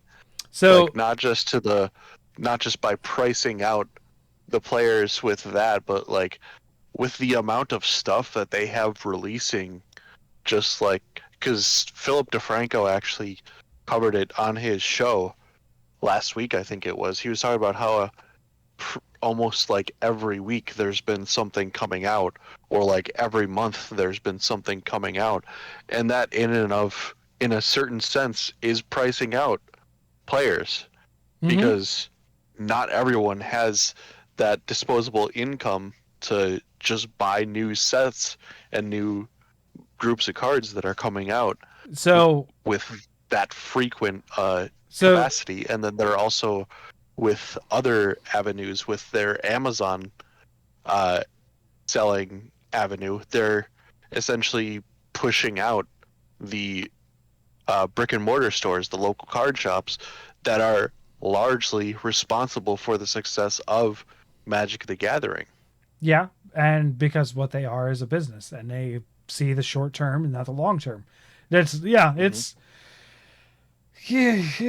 pretty bad. But Sasha, for some context, a lot of the reason why this came up is because Wizards of the Coast, who does Magic, was investigated by some financial corporations, and their credit something was reduced as a result, and publicly so, because of the devalue of the product, and because of the so much products and the terrible product and all this other stuff going around with Magic the Gathering. It's going to be hard to see Magic the Gathering fail. It's not going to be a overnight thing. However, this is a road to it.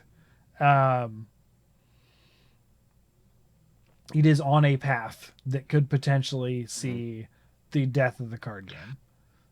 Yeah, and I think you mentioned their quality. Well, that was another thing that they touched on too, was that the quality of the product has deteriorated too, and they showed like pictures of cards that were just like flexing because the whatever printing method or whatever card stock they're using, because it's cheaper, isn't up to par. Yeah, it's more money on the short term. Yeah, it's the way they operate.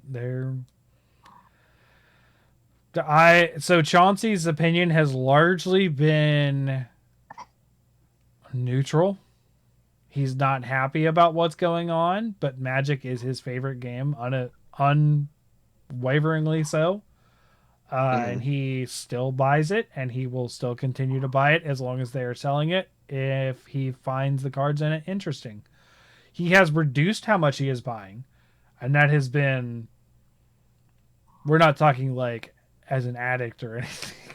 He still buys a lot, but he's no longer buying cases of things. He's no longer trying to keep sealed product like he does. He's just sort of like buying a box just so he can open cards, and then buying a box later on so he can open cards. Like he's not as invested as he was. That's also partly because our local group of friends that play are no longer going to the Commander League that he plays in. They're like, he's like the last person that he knows at this Commander League, essentially. Like, there's other people that he's known for a little while there, but like I said, with like my local Flesh and Blood community that I was doing, that's dead, gone. I didn't even like, if we play Flesh and Blood, it's because my friend Trevor comes in and we play a match together, and then he goes home, and then I play Pokemon with Jared. Like, that's it. Like, no tournaments, nothing going on. The amount, like, this card store that's next door that partially caused some of that is also largely killing its own league by different things they do, like charging a surcharge when you buy stuff that is the credit card fee, which is still illegal in Ohio, and they still do it sometimes. All right. They got closed by the state of Ohio a couple months ago for something. But there was a state of Ohio sign on their door that said this business is closed until further notice. Somehow they got their butts and gears and got the reopened by the afternoon the next day. That I don't know what goes on in that store. I don't like that store. I've been very vocal about not liking that store for a long time. I've been very vocal about not liking that store in that store to that store's owner several times. Like, nice. I mean, I'm not shy about it. There's just, they suck. Like, they do a lot of things that are not quite unlike a large business in the short term, whatever they feel is fair, whatever they feel works for them, hurting the customers, hurting the local community for certain games, like all that kind of stuff. It just sucks. And so Chauncey has, because of that, also been sort of pulling back from Magic because that was his only source to play. However, he got thrown a lifesaver by a lightly known acquaintance of his when we were out at Roosters the other day with my friend Matt, who's also a big Magic player. They were talking about Magic stuff, and this guy, apparently his name's Blue, was apparently a manager at Roosters that used to play Magic at that same store with Chauncey. Talked about this new store. We kind of know about it. We don't go there very often because it's on the clear other side of Chillicothe, and they mostly do Yu-Gi-Oh there, and we don't play Yu-Gi-Oh. Talked about they're starting a Commander League, and Chauncey might be going to that now instead. So he might be getting some more opportunity to play.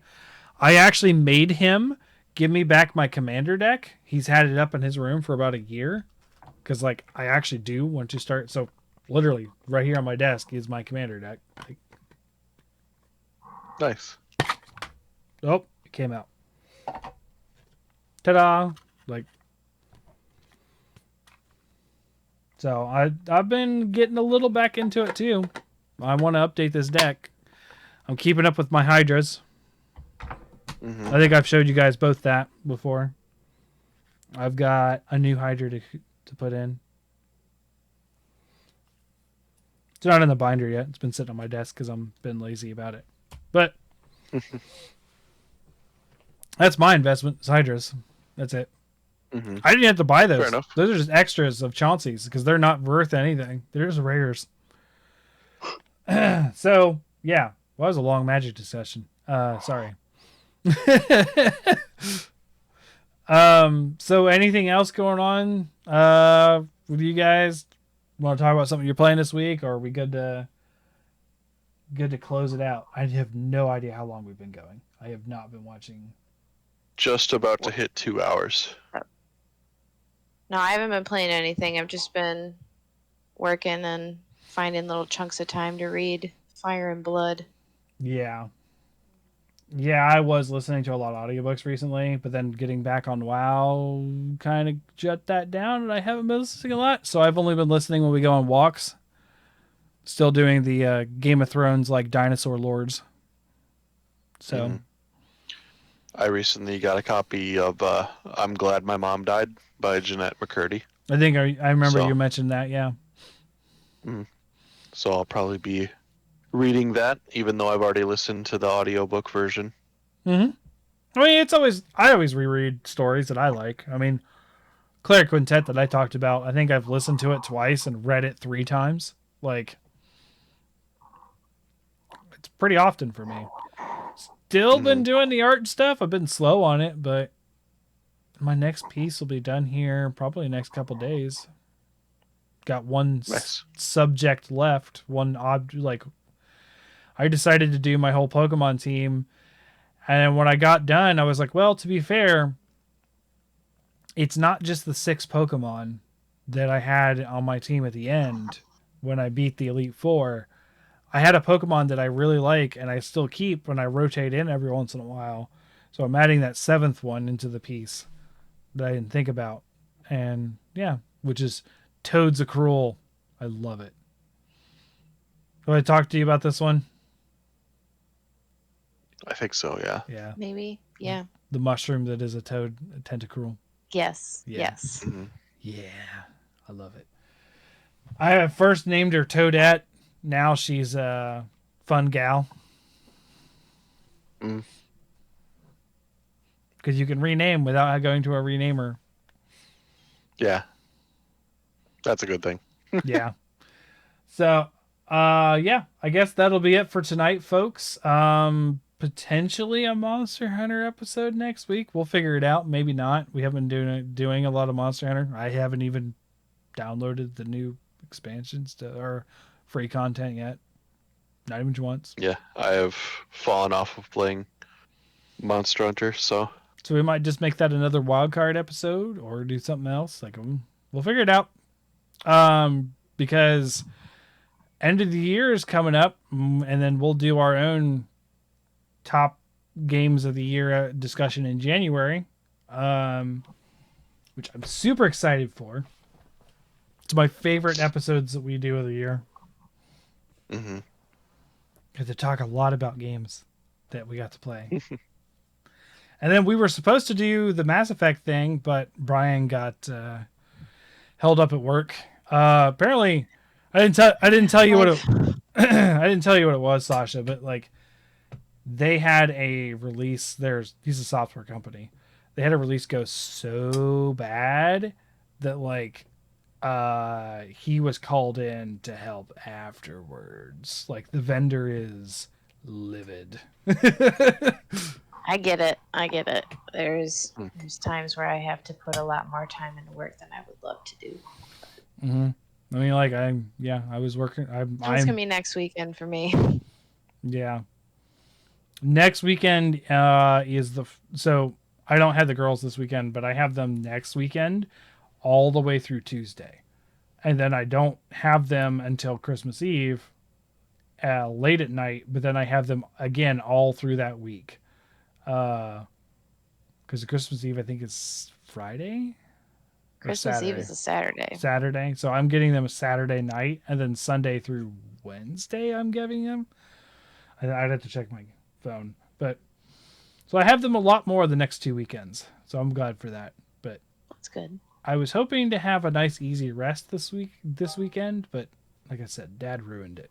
He made us have to move a bunch of heavy crap out of the garage. I was not happy. So, thanks everyone for listening and watching, and we will catch you next week with something. So, later. Bye. Bye.